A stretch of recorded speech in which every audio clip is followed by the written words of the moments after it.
Komisi Pemilihan Umum Kabupaten Sumba Barat melaksanakan kegiatan sosialisasi dan simulasi pelaksanaan proses pencoblosan pungut hitung suara di TPS pada pemilu tanggal 14 Februari tahun 2024 mendatang. Simulasi proses pelaksanaan pemilu di TPS ini bertujuan agar masyarakat pemilih dapat mengenal dan memahami secara baik tentang tata cara pelaksanaan proses pencoblosan yang akan berlangsung di tingkat TPS. Hal tersebut dikarenakan pelaksanaan pemilu serentak kali ini memiliki beberapa perbedaan yang mendasar, seperti pengenalan kertas suara DPR, DPRD Provinsi, dan DPRD Kabupaten Kota yang tidak memiliki foto, sedangkan kertas suara DPD dan calon presiden dan wakil presiden memiliki foto. Selain itu juga, penataan komposisi ruangan di tingkat TPS untuk kaum disabilitas atau pemilih berkebutuhan khusus telah disiapkan tempat duduk secara khusus, serta menjadi prioritas untuk didahulukan dalam pelayanan saat pelaksanaan pencoblosan berlangsung. Contohnya hari ini kita melaksanakan simulasi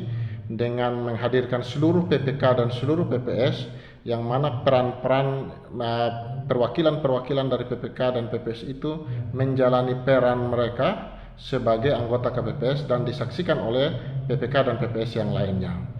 Tadi dalam simulasi sudah dijelaskan secara rinci proses itu pemungutan suara dimulai dari jam berapa sampai jam berapa.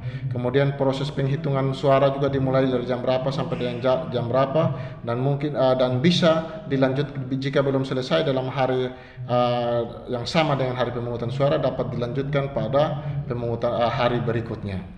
12 jam di hari berikutnya. Pemilih yang datang ke TPS untuk DPT harus membawa C pemberitahuan dan juga membawa identitas berupa KTP, suket atau KTP elektronik atau fotokopi KTP.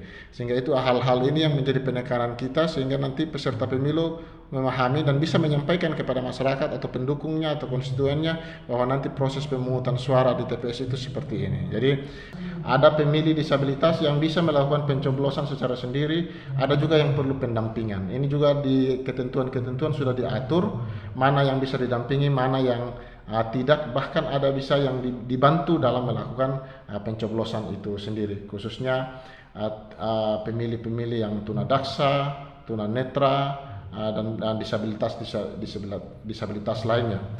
Ketua Komisi Pemilihan Umum Daerah Kabupaten Sumba Barat, Teguh Raharjo, saat dikonfirmasi RRI di Sumba terkait kegiatan sosialisasi TPS Real atau simulasi pencoblosan dan pungut hitung suara di tingkat TPS saat pemilu berlangsung, mengatakan melalui kegiatan simulasi TPS Real ini, pelaksanaan proses pemilu pada pemilihan umum tanggal 14 Februari 2024 mendatang diharapkan dapat berjalan dengan baik karena semua tata cara yang dipakai saat pelaksanaan pencoblosan dan pungut hitung berlangsung sudah dipahami secara baik oleh penyelenggara pemilu di tingkat PPS serta sudah disosialisasikan kepada semua pihak, sehingga diharapkan pemilu ke depannya dapat berjalan dengan baik dan aman serta masyarakat pemilih dapat menyalurkan hak suaranya dengan baik. Dalam kegiatan ini juga para peserta kegiatan sosialisasi dan simulasi pencoblosan di tingkat TPS dikenalkan bagaimana cara penggunaan aplikasi Sirekap yang akan digunakan penyelenggara untuk perhitungan hasil pemilu.